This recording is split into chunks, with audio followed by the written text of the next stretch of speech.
Gostaria de explicar porque, apesar de termos a liberdade no Distrito Federal de fazermos o culto com presença de até 25% da nossa capacidade do templo, temos optado por não reunirmos pessoas aqui no templo e dado preferência apenas ao culto online. E quero usar o texto das Escrituras, dizer que apesar de termos o direito, apesar de não estarmos proibidos no Distrito Federal de realizarmos o culto com algumas pessoas, nós temos a liberdade de tomar as decisões de acordo com aquilo que julgamos ser melhor. E eu quero demonstrar para vocês que, pela Escritura, é cristão abrir mão de direitos. Embora tenhamos o direito, nós estamos abrindo mão desse direito em favor de uma outra causa. O apóstolo Paulo, quando escreve aos irmãos de Corinto, para nós está registrado no capítulo 11, verso 1, sede meus imitadores, como também eu sou imitador de Cristo. Esse verso está encerrando uma longa argumentação que ele começou no capítulo 8, acerca do comer ou não comer carne sacrificada aos ídolos. E ele vai dizer que as pessoas são livres para comer, mas que, em favor da consciência dos mais fracos, é melhor que aquele que é instruído não coma, para que o mais fraco não pense que o ídolo tem algum valor. De modo que Paulo está ensinando, na primeira carta aos Coríntios, capítulo 8, que é melhor que os irmãos, apesar da liberdade de comer qualquer coisa, dando graças a Deus, observem certos costumes e certos hábitos em favor da consciência dos outros. Então ele está ensinando a renunciar ao direito em favor da consciência do mais fraco. Ele segue nessa argumentação no capítulo 9, e ele diz que ele também abre mão do direito de apóstolo. E é bem textual essa expressão, no capítulo 9, verso 12. Se outros participam desse direito sobre vocês, nós não temos, em maior medida, o direito de receber provento, o direito de receber uma ajuda financeira. E Paulo escreve, entretanto, não fizemos uso desse direito. Pelo contrário, suportamos tudo para não criarmos qualquer obstáculo ao Evangelho de Cristo.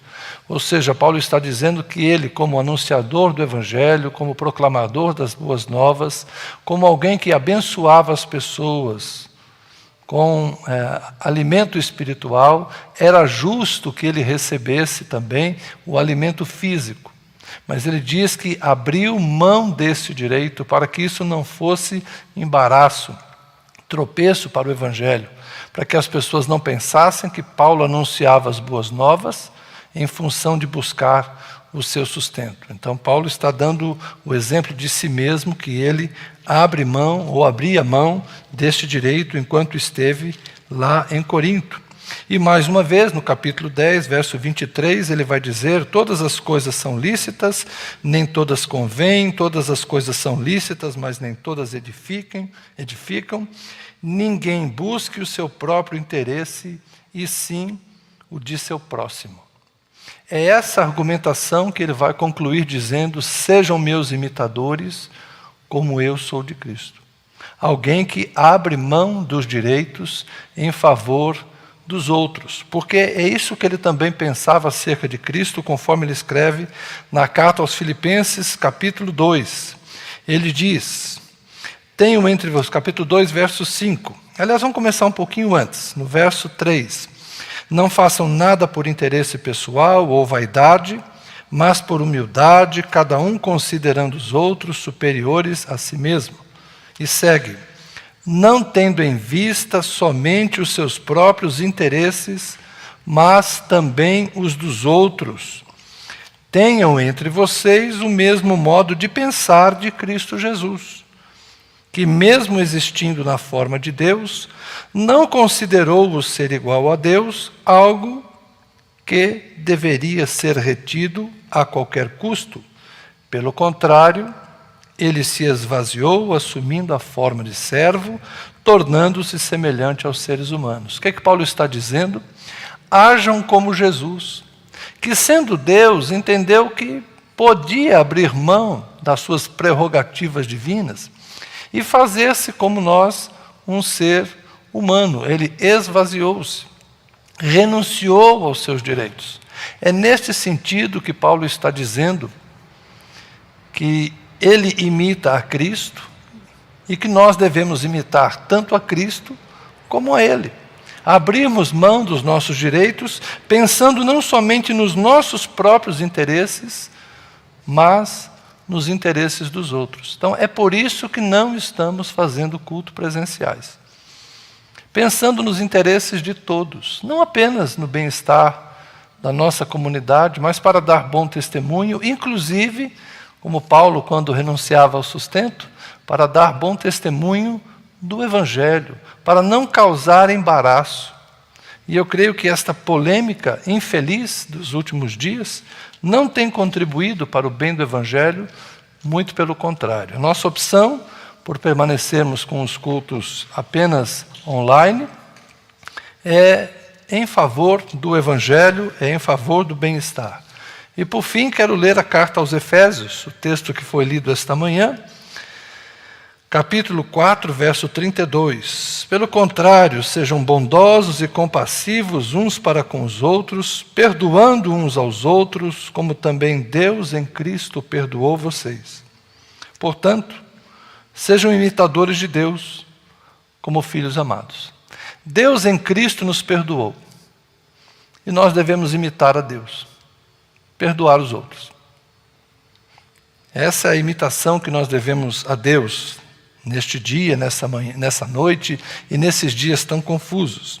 Assim como Deus em Cristo nos perdoou, nós também devemos imitar a Deus como filhos amados e perdoar uns aos outros, não havendo entre nós conflito, não havendo maldade, não havendo indignação, não havendo ira, não havendo gritaria e não havendo blasfêmia, o que está no verso 30, que não entristeçamos o Espírito de Deus, mas que como filhos amados, capítulo 5, verso 2, vivam em amor, como também Cristo nos amou e se entregou por nós como oferta e sacrifício de aroma agradável a Deus.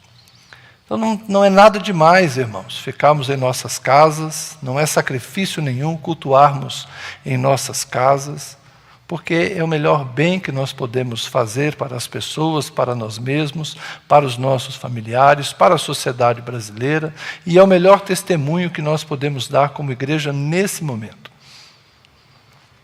Uma família estava orando para que seu pai tivesse um lugar na UTI, uma família aqui da igreja. Ele está entubado, mas não tinha lugar na UTI. Com oração, recurso na justiça, conseguiu-se agora uma vaga há poucas horas, uma hospitalização em UTI. É insano ficarmos orando, pedindo que Deus abra uma porta, um leito de hospital para um irmão nosso e nos reunirmos com risco de contaminação. É insano, inadequado, impróprio, incoerente. Então nós manteremos os nossos cultos online porque entendemos que esta é a melhor maneira de agora imitarmos a Cristo, abrindo mão do nosso direito de nos reunirmos.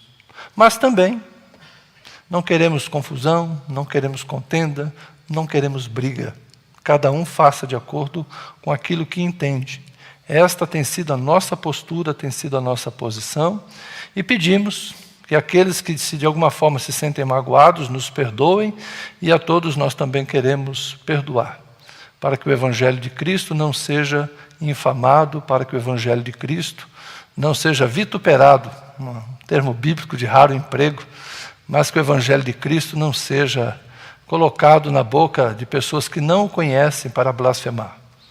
E por fim lembro aquilo que o advogado-geral da União disse quando estava defendendo o direito das igrejas se reunirem. Ele citou o Evangelho, a promessa de Jesus. Onde estiverem 2 ou 3 reunidos em meu nome, ali eu estou no meio deles. Então, 2 ou 3. Mas eu digo mais, ainda que você esteja sozinho na sua casa, não pense que Jesus não está com você, não pense que Deus não está com você. nós não precisamos aglomerar para cultuar a Deus. Nós podemos cultuar sim, eu daqui, você daí, e nós vamos estar na presença do Senhor, com a mesma graça, com a mesma unção. Louvo a Deus pelos recursos que nos foram dados, louvo a Deus pelas equipes que trabalham para que eu possa falar com qualidade e isso chegue à sua casa com clareza. Louvo a Deus pelas equipes de louvor que estão trabalhando com o mínimo necessário. Louvo a Deus porque nós temos um espaço físico e condições de fazermos um bom culto online. Lamento que nem todos tenham a mesma condição. Lamento que nem todas as igrejas, infelizmente, tenham a mesma estrutura física e os mesmos recursos humanos. Mas a nossa posição tem sido essa e permanecerá essa, até que o quadro no Distrito Federal, na nossa cidade, se torne mais seguro.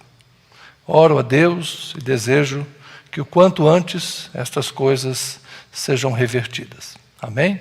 E que na sua casa você se sinta à vontade, se sinta seguro e se sinta envolvido pelo Espírito de Deus para cultuarmos em unidade de fé, de amor e também proclamando a esperança de que isso vai passar e a Igreja do Senhor continuará marchando de forma serena, pacífica e luminosa nesse mundo que precisa do testemunho.